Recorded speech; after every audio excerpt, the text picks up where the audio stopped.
اے اللہ اگر ہم نے اعراض کیا تو آیا کسی دین کے حوالے سے دین کا نقصان تو نہیں ہوگا، یا یہ ہے کہ یہ کوئی اخلاقی طور پر بری چیز تو نہیں ہے، یا یہ ہے کہ یہ لوگ پھر اپنے اسی چیز کو بہانہ بنا کر ہمارے خلاف کوئی نقصان دہ صورتحال تو پیدا نہیں کریں گے۔ ہاں، تو خدا کریم نبی کو فرماتا ہے وَإِن تُعْرِضْ عَنْهُمْ، اگر آپ ان کو نظر انداز کریں، اعراض کریں، ان سے صرف نظر کریں، ان کی بات کا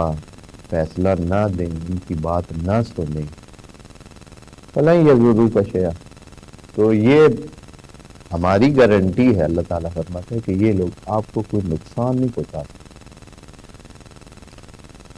جو کچھ انہوں نے اگر فرض کریں آپ نے اعراض کیا، ان کے درمیان حکم نہیں کیا، تو وہ جائیں گے نا دوسری طرف، کسی اور جگہ جائیں گے، وہاں سے حکم لیں گے تو اپنا ہی نقصان کریں گے، آپ کو نقصان نہیں پہنچا سکتے، آپ کا کوئی نقصان نہیں۔